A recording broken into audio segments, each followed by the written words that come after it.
Hello friends, পুষ্টে আপনাদের সকলকে স্বাগতম। ইউএফা চ্যাম্পিয়ন্স লিগের কোয়ার্টার ফাইনালে মুখোমুখি হবে রিয়াল মাদ্রিদ এবং বায়ার্ন মিউনিখ। মূলত এটা কোয়ার্টার ফাইনালের প্রথম লিগ। এই ম্যাচটার সময়সূচি এই ভিডিওর মাধ্যমে আমরা জানবো।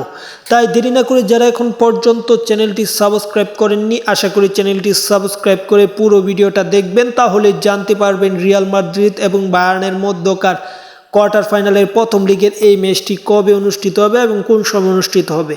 মূলত এই ম্যাচটি অনুষ্ঠিত হবে 8 এপ্রিল। 8 এপ্রিল দুই দল একে অপরের বিপক্ষে মাঠে নামবে। মূলত ম্যাচটা 7 এপ্রিল রাত 12টার পর অনুষ্ঠিত হবে, সেহেতু 8 এপ্রিল।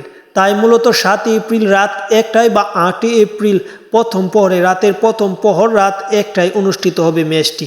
এই ম্যাচটি অবশ্যই জিতে দুই দলই চাইবে শিরোপার রেসে এগিয়ে থাকা, কেননা এই ম্যাচটি মূলত কোয়ার্টার ফাইনালের প্রথম লিগ। এই ম্যাচটিতে এক দল যদি ভালো অবস্থান থাকতে পারে, পরবর্তী ম্যাচে সেমিফাইনালে ওঠা তাদের জন্য সহজ হয়ে যাবে এবং পরবর্তী সেমিফাইনালের দ্বিতীয় লিগ মূলত অনুষ্ঠিত হবে 15 এপ্রিল, এমনটাই কথা আছে। মূলত প্রথম লিগ শেষ হওয়ার পর 2-1 দিন নিজ নিজ লিগে ম্যাচ খেলবে প্রত্যেক দল, পরবর্তীতে আবার সেকেন্ড লিগ খেলবে, তারপর সেমিফাইনাল নিশ্চিত করবে দুই দল বা কয়েকটা দল, কোয়ার্টার ফাইনালের 8 দল। যাই হোক, মূলত 8 এপ্রিল এই ম্যাচটা অনুষ্ঠিত হচ্ছে। 7 এপ্রিল রাত 1টায়, 8 এপ্রিল প্রথম পরে রাত 1টায় ম্যাচটি অনুষ্ঠিত হচ্ছে।